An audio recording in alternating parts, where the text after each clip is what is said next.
ben il y en a qui savent pas ce que c'est. Ça va? Tout le monde sait pas mal ce que c'est aujourd'hui? OK. Alors, on peut parler aussi de statut et règlement. Okay? C'est ce qui va gérer finalement notre façon de faire. Pourquoi on a besoin d'une constitution? En tant qu'Église, on pourrait fonctionner d'une façon, on pourrait dire, clandestine, dans le sens qu'on fait nos affaires entre nous, puis on ne mêle pas le gouvernement du tout là-dedans. Et puis, au niveau de redevabilité face au gouvernement, aucune. On pourrait agir de cette manière-là. Les offrandes, on pourrait ne rien déclarer. Et puis, ce ne serait pas nécessairement malhonnête. Mais on juge que c'est mieux dans notre société de fonctionner non pas d'une manière clandestine, mais d'être reconnu, okay? D'avoir un statut devant le gouvernement, d'exposer nos finances. Ça vous donne certains avantages. Ça vous permet d'avoir des retours d'impôts. Okay? Sinon, vous n'en auriez pas. Et donc, puis le gouvernement ne se mêle pas trop de nos affaires. Il ne commence pas à nous dicter comment ça devrait fonctionner et tout ça.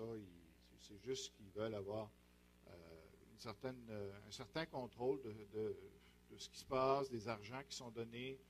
Je pense que ça protège aussi la population, parce qu'il y a des mouvements qui pourraient exiger de l'argent et puis des choses sans que le gouvernement s'en mêle. Donc, le fait qu'on doit donner des rapports devant le gouvernement, ça nous exige de faire les choses comme il faut, et puis d'avoir des rapports qui sont faits comme il faut, puis comme ça, vous pouvez voir exactement comment les choses se passent. Et puis, les règles sont claires. On fonctionne selon le Code Morin, donc ce qui est mis en pratique partout, là. Donc, les gens sont habitués à ça. Et puis, on a nos particularités, par exemple, en tant qu'Église. Nos responsables, par exemple, vont s'appeler des anciens, des pasteurs. Dans le monde, ils vont les appeler des administrateurs. Ça fait qu'on change un peu les termes pour que ça corresponde à ce que la Bible dit. Mais, je veux dire, c'est sensiblement la même chose. On parle de trésorier, on parle de secrétaire. Donc, ça, c'est des choses qu'on est habitué. Pas de questions à ce niveau-là. Ça va. Alors, pas d'objection non plus. Qu'on soit membre ou qu'on fasse... Parce qu'il y a des gens qui ne sont pas à l'aise avec cette idée-là de membre. Alors, pour nous, les membres, maintenant, ça n'a pas toujours été ça. Je m'excuse de la réverbération, je ne sais pas. Mais membre, maintenant, ça n'a pas rapport avec l'Église de Jésus-Christ ou le corps de Christ. Vous avez compris ça? Ça, vous êtes membre à partir du moment où vous donnez votre vie au Seigneur, que le Saint-Esprit est dans votre vie. Vous êtes membre de l'Église, okay? Spirituellement. Alors, quand on parle de membership, quand on parle de membre, c'est devant la loi. Okay? Donc, c'est pour ça qu'on n'exige plus maintenant même que vous soyez membre pour avoir un ministère dans l'Église. Okay? Parce que ce membership-là doit être libre. Comprenez? Donc, puisqu'on a tous, quand on vient au Seigneur, on a tous l'obligation de servir le Seigneur, de servir les frères et sœurs, si on rattache le membership, ça empêche les gens qui ne sont pas membres de servir dans l'Église, alors que le Seigneur, lui, demande aux gens de servir dans l'Église. Okay? Alors, et ça force un peu comme le membership. Parce que tu veux servir, tu veux devenir membre et tout ça. Le membership ici, c'est vraiment pour les questions légales devant le gouvernement. Entre nous, on n'aurait pas besoin de ça. Okay? Mais parce qu'on est redevable au gouvernement, eh bien, on a un membership, okay, qui est contrôlé, où là, on accepte les membres et puis on démissionne les membres, on les retire de la liste de membres, on tient une liste de membres qui est à jour pour le gouvernement aussi, qui puisse vérifier pour les procès-verbaux si les quorums ont été respectés, ces choses-là. Donc, vous comprenez ça? Alors, quand vous devenez membre, c'est parce que vous voulez, quelque part, contrôler un peu ce qui se passe par rapport au gouvernement. Okay? Vous voulez vous assurer qu'on a un bon témoignage devant le gouvernement, que les choses soient faites comme il faut devant le gouvernement, et ça vous donne le droit de parole dans ces réunions d'affaires-là. Ça vous donne le droit de vote, bien sûr, okay? Mais tout ça est fait, et c'est libre. Tu peux fonctionner comme chrétien sans être membre dans l'Église, mais tu ne peux pas fonctionner par rapport au gouvernement, puis aux décisions budgétaires, l'argent et tout ça, si tu n'es pas membre, par exemple. Okay? Donc, mais c'est libre. Il y a un aspect, par contre, pour les responsables de ministère, pour ceux qui s'occupent de l'enseignement, on leur demande quand même d'être membres. Parce qu'on trouve étrange que les gens puissent servir dans les ministères sans qu'on ait vérifié quelque part s'ils sont en accord avec notre façon de fonctionner, s'ils sont en accord avec nos doctrines. Fait au niveau des responsables, on leur demande d'être membres. Okay? Pour s'assurer qu'à l'avenir, là, on est une petite église, on peut contrôler plus les choses, mais éventuellement, avec la croissance, à un moment donné, si tu n'as pas un processus dans lequel les gens disent « oui, je suis d'accord », tu peux te ramasser avec des sections de l'Église qui sont complètement en désaccord avec ce que tu fais, puis à un moment donné, tu te ramasses avec une division ou tu te ramasses avec des conflits, puis voyons, qu'est-ce qui se passe là? Alors, ça permet de vérifier que les leaders, ceux qui sont dans l'enseignement, sont d'accord avec nos doctrines, sont d'accord avec notre manière de fonctionner, ils ne contestent pas, puis tout ça, puis pour assurer le bon fonctionnement de l'Église. Ça va? C'est clair pour tout le monde? Donc, ceux qui sont membres ici, c'est ceux qui ont le droit de parole, le droit de vote aux réunions d'affaires, et on leur demande, on va le voir aussi, les conditions plus tard, on va y revenir. OK? Notre nom officiel devant le gouvernement, c'est l'Église évangélique baptiste de Bécomo. On n'a pas changé le nom. Pourquoi? C'est compliqué. Il aurait fallu refaire tous les documents, lettres patentes et tout ça. Ça coûte de l'argent. Alors, on a préféré pas changer les choses. Peut-être qu'on le changera un jour. Mais pour l'instant, on n'a pas voulu le faire. Mais il y a un autre nom en avant. Mais il faut que vous compreniez la distinction. Okay? Mais on a marqué Église évangélique en bas du panneau pour que les gens sachent qui on est. Officiellement devant le gouvernement. Puis, on est une église baptiste, on n'est pas gêné de ça quand même. Mais on trouve que c'est sec un peu. On a trouvé, parce que c'est une décision qu'on a prise en assemblée, que c'était sec un peu comme message, Église évangélique baptiste, dans notre monde, là où les gens sont si réfractaires à tout ce qui est institution et tout ça.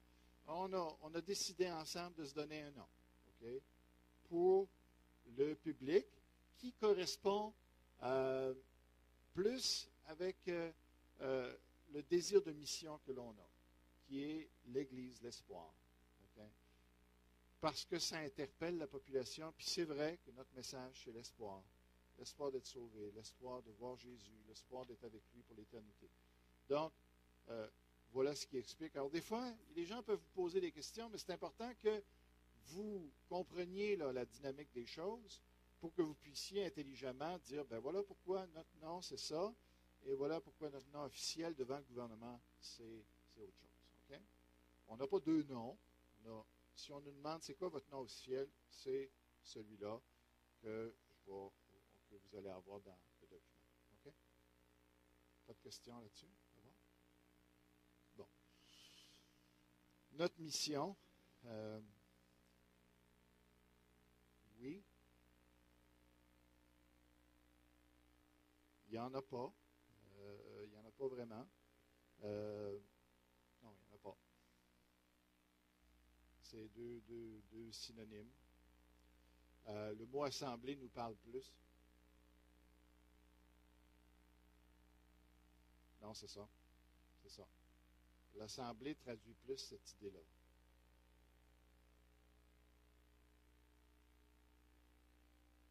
C'est une possibilité. Oui. C'est peut-être cette constitution-là, on peut la changer. Hein. C'est pas la Bible, ça. Et puis, elle peut être retravaillée avec le temps. Et puis, donc, présentement, moi, je vous présente le travail qu'on a fait. Et puis, n'importe quoi là-dedans peut être regardé à nouveau, puis être changé quand les membres vont juger que ce serait bon qu'on change les choses. OK. Notre mission. Alors, ça, c'est important parce que ça définit vraiment le cadre, qu'est-ce qu'on veut faire. Parce qu'on peut être sollicité, on pourrait devenir une équipe de hockey, si vous voulez. Non, mais c'est vrai, là, tu sais. Puis on amène des gens au travers d'une équipe de hockey. On amène des gens au Seigneur au travers de l'équipe de hockey. Parce que ça fait bien du bien à la population de jouer au hockey. Ça les sort de la rue. Une église pourrait devenir un club de hockey. Alors, ou on peut devenir une œuvre sociale. Nous autres, là, on se réunit et on est stimulés chaque dimanche pour faire du bien à la population, donner aux pauvres. Puis, plein de choses. On peut devenir une organisation politique aussi. On peut devenir un nouveau mouvement politique. Puis dimanche, on prêche, puis ce qu'on fait, c'est on est en train de bâtir notre programme politique pour se représenter devant le gouvernement. Fait que, quelque part, c'est quoi qu'on veut faire? Fait que notre mission, elle est celle-ci. Notre mission est de répandre l'Évangile et d'établir des églises qui forment des disciples de Jésus-Christ, ici, de Tadoussac à Baie-Trinité, et ailleurs, en envoyant des ouvriers, conjointement avec notre association d'églises au Québec et dans le monde entier. Fait que vous comprenez bien que ça n'exclut pas les œuvres sociales. Ça ne dit pas qu'on ne va pas s'occuper des pauvres. Mais vous comprenez bien que notre mission, parce qu'on ne veut pas non plus s'égarer, on veut rester ce qui nous semble être la mission première de l'Église, c'est d'emmener l'Évangile. Okay? Jésus nous a donné le mandat de faire des disciples, des gens qui lui ressemblent. Donc, c'est pour ça qu'on juge important de mettre ça là-bas. Puis, vous avez remarqué, ce n'est pas juste de répandre l'Évangile, mais notre mission est de répandre l'Évangile et d'établir des églises. Ça veut dire que quand on parle aux gens du Seigneur, on ne les laisse pas là. On les invite à l'Église. Parce que notre mission n'est pas complète si on n'est pas en train de bâtir des églises. Jésus disait, je vais bâtir mon Église. Fait que nous, quand on parle aux gens, on ne leur dit pas, crois au Seigneur Jésus, puis reste chez vous. C'est pas ça. Le mandat, ce n'est pas ça. Le mandat, c'est, accepte le Seigneur Jésus, mais il faut qu'il soit ton Seigneur. Puis lui, il veut des églises. Il veut les former ensemble. Il veut regrouper les enfants de Dieu pour que les enfants de Dieu, le troupeau qui a été dispersé, il est mort pour rassembler les croyants qui étaient dispersés. Vous avez ça dans Jean, hein? La raison de sa mort, c'était pour nous réunir. On était tous dispersés pour nous réunir. Parce qu'on ne peut pas vivre la vie chrétienne sans les uns les autres. J'ai besoin de vous, vous avez besoin de moi. Il faut qu'on comprenne ça, là. Il faut que tout le monde, là, tous les croyants en Jésus-Christ comprennent que la vie chrétienne, ça ne se vit pas seul. Si tu as décidé de faire ton programme tout seul, tu es en dehors du plan de Dieu. Vous comprenez? Fait que ça, c'est important qu'on le dise aux gens. Si tu veux grandir, tu as besoin de l'Église locale. Dieu t'a donné des dons spirituels, il veut que tu les mettes en service des autres. Tu es un serviteur, il faut qu'il y ait du monde à servir autour de toi. Si tu n'es pas en train de servir, regarde, tu n'es pas dans le plan de Dieu. Si tu n'es pas en train de servir tes frères et sœurs, les aimer, aimez-vous les uns les autres, enseignez-vous les uns les autres, exhortez-vous les uns les autres, veillez les uns sur les autres. Tout ça, ça ne se fait pas sans Église, sans regroupement, sans assemblée. Hein? Vous le savez, mais il y en a qui l'oublient. Parce que des fois, on rencontre des chrétiens qui se disent chrétiens, puis ils disent moi, l'Église, non, c'est pas pour moi. Ah, bon. Bien, nous, on veut bâtir une Église. On veut bâtir des Églises. On ne laissera pas les croyants éparpillés. Regroupés, ils ont besoin d'eux autres, ils ont besoin de prendre le repas du Seigneur, il y a besoin de diacres, il y a besoin d'anciens. Ça parle de structure, tout ça, hein? D'offrandes, tout ça nous parle de structure, d'église organisée. C'est ça qu'on fait. Puis on veut former là-dedans des disciples. Ça, c'est important. Parce que quand on vient au Seigneur, on se fait baptiser, on s'engage à ressembler de plus en plus à Jésus-Christ. OK?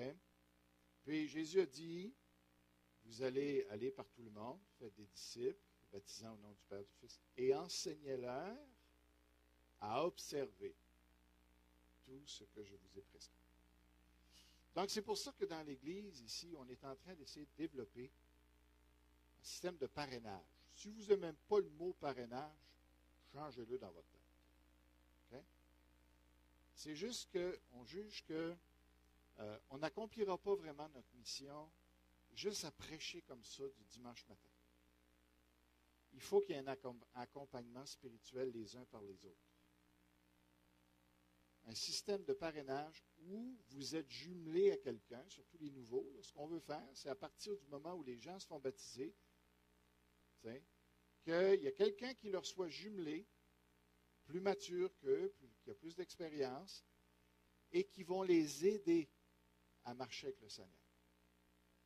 Qui vont les accompagner, qui vont les exhorter, qui vont répondre à leurs questions, pour que ces personnes-là ne soient pas laissées là, comme ça, et puis qui grandissent à leur rythme à eux. Non. S'il y a une redevabilité, ça pousse l'Église. Les gens changent beaucoup plus vite, prennent ça beaucoup plus au sérieux. Puis ça va faire que l'Église va se développer beaucoup mieux. Ce n'est pas simple de mettre en place un système de parrainage, mais on a commencé. Okay? C'est de le tenir qui est pas. Autrement dit, quand les gens vont se faire baptiser ici maintenant, là, ils vont dans la classe de Serge. Serge les prend, leur montre c'est quoi les bonnes habitudes chrétiennes. Okay? Puis, il va les jumeler avec un parrain. Il va travailler ça. On a déjà des parrains désignés qui vont prendre ces gens-là sous leur aile, qui vont les accompagner. C'est ça qu'on veut faire. Ce rôle-là est très important. Vous pouvez prier pour les parrains, okay? Parce qu'on veut des gens qui, quand ils acceptent le Seigneur, sont sérieux avec le Seigneur. T'sais? Et ils se laissent guider, se laissent diriger, se laissent reprendre. Comme la Bible dit, celui qui se laisse reprendre est sage. Alors, on se laisse reprendre. Et ce qu'on veut, c'est vraiment des gens qui vont maturer à un rythme beaucoup bien supérieur alors à ce que si on laisse les gens, on les laisse aller. Vous comprenez ce qu'on est en train de faire? Mais pour ça, il faut que vous soyez d'accord. Vous comprenez? Parce qu'il y en a qui sont réfractaires à ça. Il y en a qui sont venus nous voir, nous dire, moi, je ne suis pas d'accord avec ça. Je ne suis pas d'accord, je pense qu'on devrait laisser le monde aller plus comme ça, tout seul, que c'est le Saint-Esprit qui travaille dans leur vie. Ben oui. OK, c'est ton point de vue, mais on pense qu'on a notre responsabilité en tant qu'enfant de Dieu là-dedans. C'est difficile de mettre l'Église ensemble, vous savez. C'est difficile de rejoindre toutes les mentalités ensemble. S'il n'y avait pas l'Évangile ici, là, ça serait impossible. OK? Alors, nous, on pense que la Bible nous demande de faire ça. OK? Fait que, priez pour ça. Vous nous demandez des fois, qu'est-ce que je peux prier pour l'Église? Bien, priez pour ça. Priez pour le système de parrainage de l'Église. Qu'on puisse jumeler des gens qui sont matures. Qu'on ait suffisamment de gens matures ici pour les jumeler aux nouveaux. Parce que ces gens-là, ils ont tout plein de questions, ils ont toutes sortes de luttes, ils ont besoin qu'on les aide. Il ne faut pas les laisser aller comme ça. Un bébé, tu ne laisses pas ça, tu sais, dans son berceau, comme ça, à brailler. Débrouille-toi, change ta couche, mon ami. Mais, il va mourir. Il va mourir. Donc, on a une responsabilité, tu sais. Alors, s'il y a une garderie physique en bas, il y a besoin d'une garderie spirituelle aussi. Tu sais. Ça, c'est important. OK? Fait que priez pour ça, encouragez ça, mais on s'en va dans cette direction-là. On a fixé les limites, Tadoussac à Bécomo. On aimerait, mais moi, je n'ai pas le courage de ça, je vous le dis. Pas tout seul, en tout cas. Je l'ai fait à Forestville, hein. Puis là, je ne veux plus faire ça. Je me concentre sur Bécomo. je ne sais pas ce qu'on peut faire. Je pense qu'on pourrait des fois là, aller l'été, on se dit, notre mission, c'est vraiment, on est sérieux avec ça, là. On veut que tous les villages de Tadoussac à Baie-Trinité, il y a une église, une cellule qui parte au moins dans chacune de ces villages-là. Maintenant, si on met ça dans notre constitution, dans notre mission, il faudrait peut-être essayer de le faire. Et alors, si on est sérieux avec ça, est-ce qu'on veut vraiment, est-ce qu'on pense que c'est important que dans chaque village ici sur la Côte-Nord, dans le secteur qu'on est, il y ait des cellules dans chaque village? Moi, je ne le ferai pas tout seul. Puis, mais si on accepte cette mission-là, ça vous concerne autant que moi, là. Hein? Si on accepte cette mission-là, qu'est-ce qu'on va faire concrètement pour faire en sorte qu'il y ait des cellules qui soient formées dans chaque village ici sur la Côte-Nord? Alors, ça nous interpelle. C'est une mission qui nous interpelle. Il faudra voir ce qu'on fait avec ça. Et on va avoir besoin de vous, c'est sûr. Et qui dit ici, et ailleurs. C'est-à-dire qu'on veut, ce qu'on va faire là, ailleurs, ce qu'on va chercher en priorité, on va faire des œuvres de bienfaisance et tout ça. Mais ce qu'on va chercher quand on va envoyer des ouvriers, là, nous, on a pris cette direction-là. Quand on va mettre de l'argent du budget pour un ouvrier, ça va être quelqu'un qui ne fera pas juste de la bienfaisance. Ça va être quelqu'un qui va avoir en priorité de répandre l'Évangile. Parce qu'on a de l'argent, mais on n'en a pas beaucoup. On n'a pas tant que ça. Fait que quelque part, il faut choisir où est-ce qu'on la met de façon à ce que ça corresponde le mieux à ce que le Seigneur veut. Alors, quand on va parler de soutenir des ouvriers, ici des missionnaires, ça va être des gens qui vont partir pour faire des disciples de Jésus-Christ ailleurs dans le monde, puis d'établir des églises ailleurs dans le monde. Il y a toutes sortes de besoins, toutes sortes de gens qui vont venir nous solliciter. Mais nous, on va choisir ces missionnaires-là.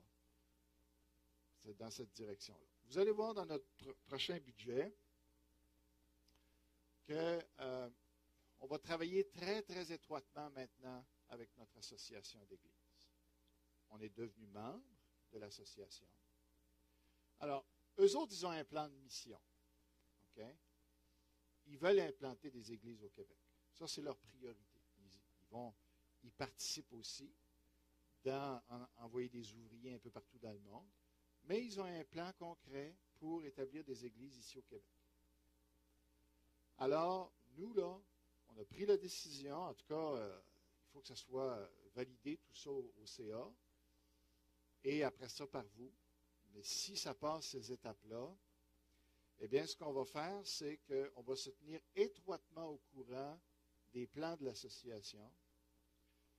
Puis dans les plans qu'ils ont d'établir, par exemple, des ouvriers au Québec ou des églises au Québec, on va les aider là-dedans.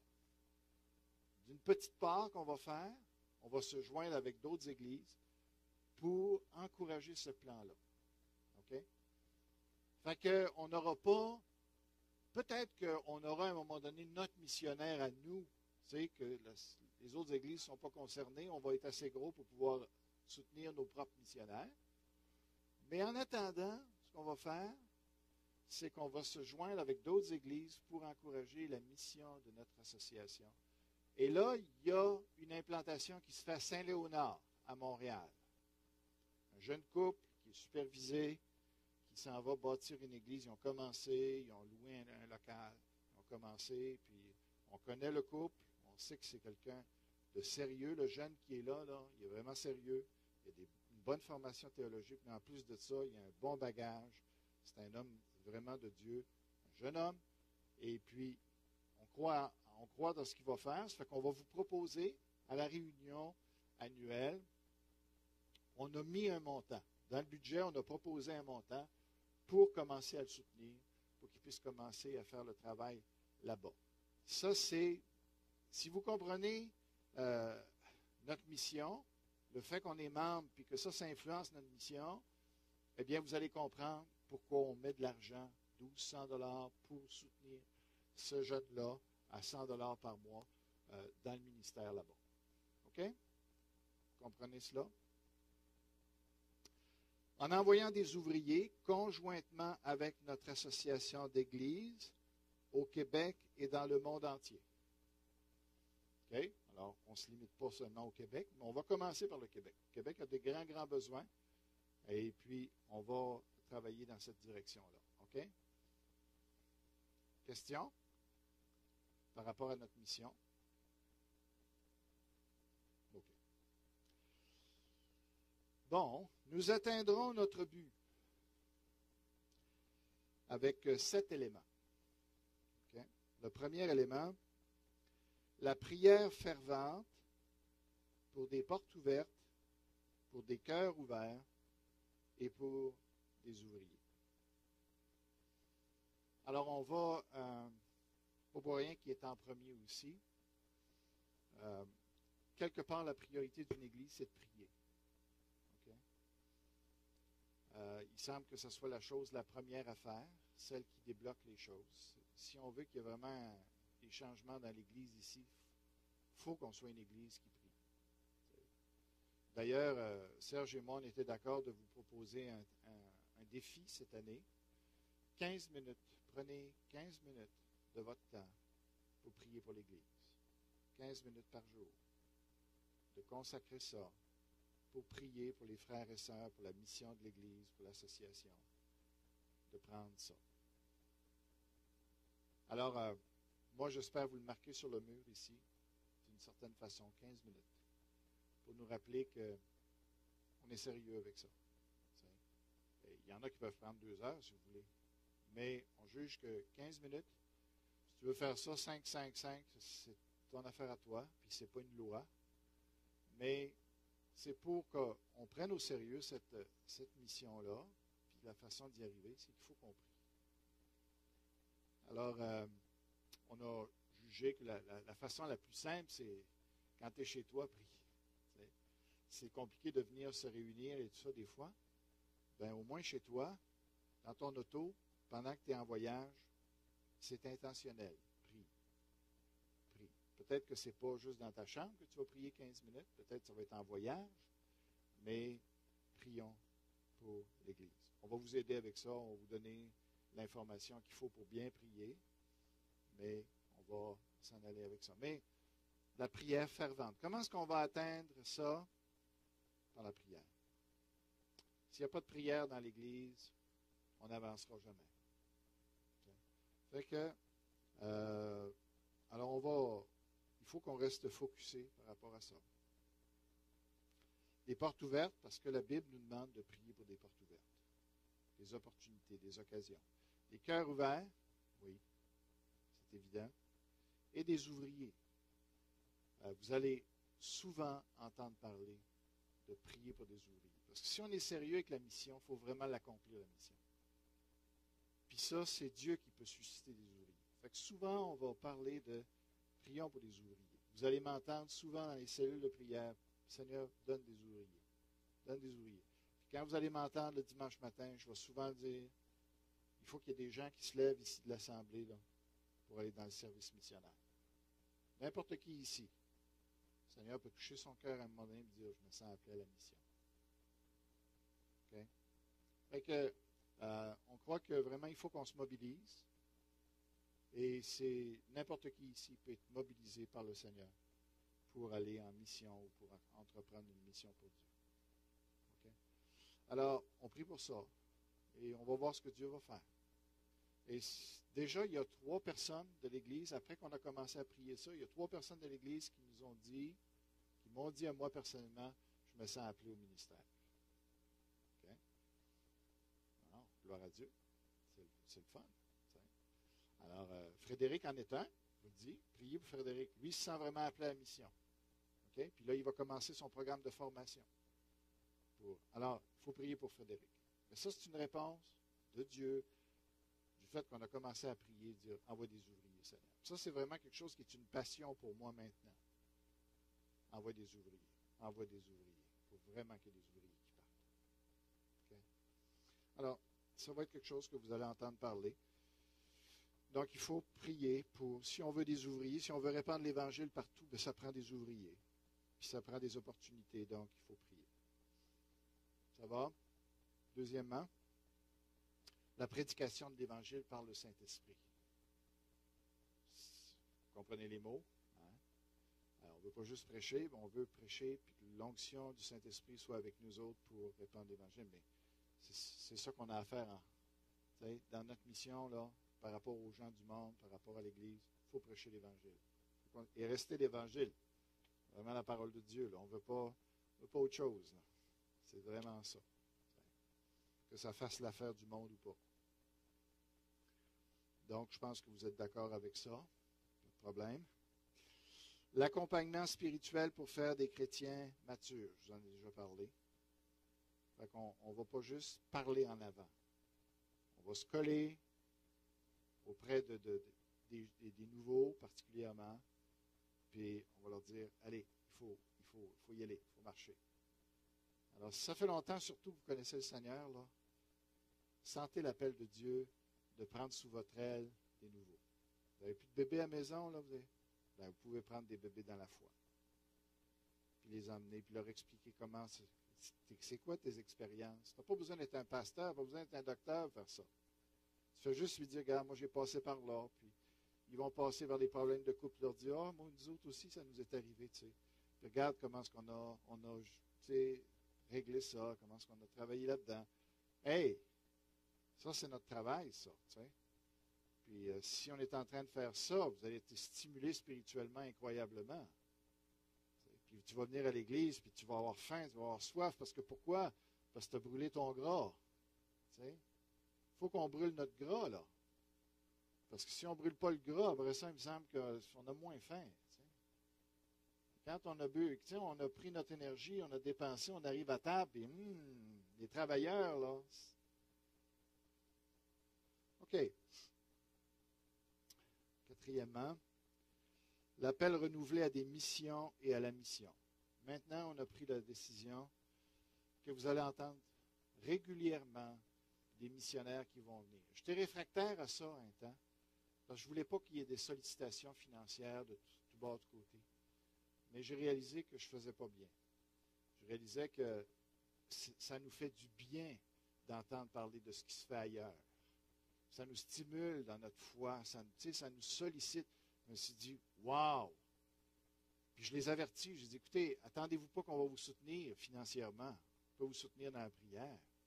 Mais si vous venez chez nous pour vous attendre qu'on va vous donner quelque chose, sinon une offrande volontaire, quand les gens vont venir comme ça, on va faire des offrandes volontaires, ponctuelles sur place. Mais on ne s'engage pas, on n'engage pas le budget de l'Église pour les soutenir. Parce qu'on a notre plan de soutien avec le budget. Mais on va prendre une offrande d'amour quand ils vont venir. Mais on juge que ça va nous faire du bien d'entendre une autre voix que la mienne, d'autres expériences, d'autres chants missionnaires. Puis ça, là, wow, on a besoin d'entendre parler de ça. Okay? Alors, il va en avoir.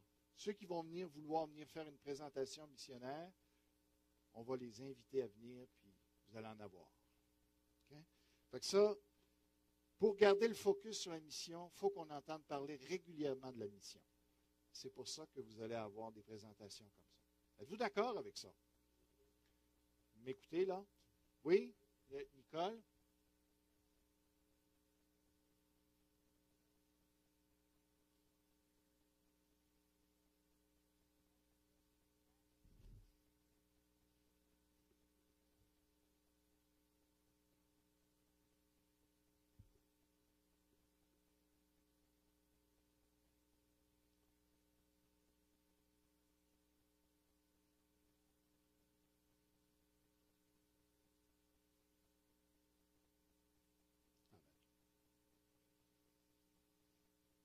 Oui, c'est bon, ça, c'est un bon point.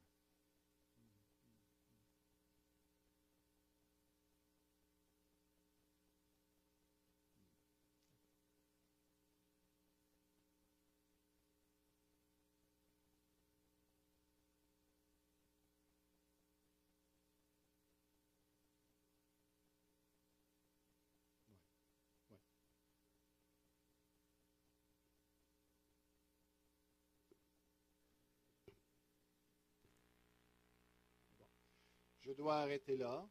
Alors, on continue. On va passer au travers dans les semaines qui viennent. Donc, soyez là pour avoir une meilleure compréhension de pourquoi on fait les choses.